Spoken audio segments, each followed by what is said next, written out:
Palestinians in Gaza are reeling from a series of devastating Israeli attacks that have renewed focus on the high number of civilian casualties and the widespread destruction caused by what Israel calls targeted strikes against Hamas. Multiple United Nations officials have described harrowing scenes in the crowded strip following large-scale Israeli strikes in recent days, including of child amputees unable to receive medical treatment after being bombed in so-called safe zones.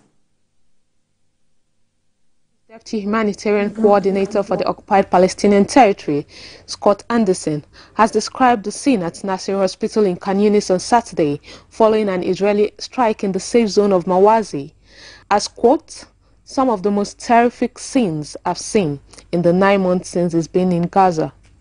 Speaking to terrorists via video teleconference from Gaza, Mr. Anderson said the health facility was overstretched. There were more than 100 people injured. The air was filled with the smell of blood, and one health worker was mopping up pools of blood on the floor using only water because there aren't sufficient supplies of disinfectant material or other cleaning supplies to stop the spread of infection. So 9 months into the war, we haven't had to enter any international media access. The only media really are people like myself or others talking to you. And something that is desperately needed is media in Gaza. In most war zones, journalists and media workers perform a very vital function by informing the public about what is happening and to highlight the impact of the war has had on innocent civilians. He urged Israeli authorities to allow international journalists to enter the Gaza Strip, adding that every effort must be made to protect journalists and media workers wherever they are in Gaza.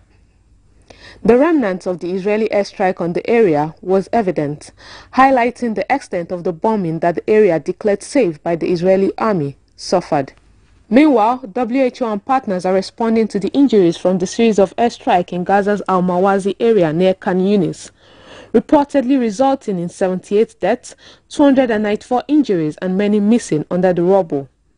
134 severely injured people have been admitted to Nasser Medical Complex, which is extremely overwhelmed by the influx of patients. WHO staff are present at the hospital alongside 2 emergency medical teams treating the injured. WHO dispatched 50 foldable beds and 50 stretchers to increase the hospital's capacity, while WHO's prepositioned medicines and trauma supplies are being used to save lives.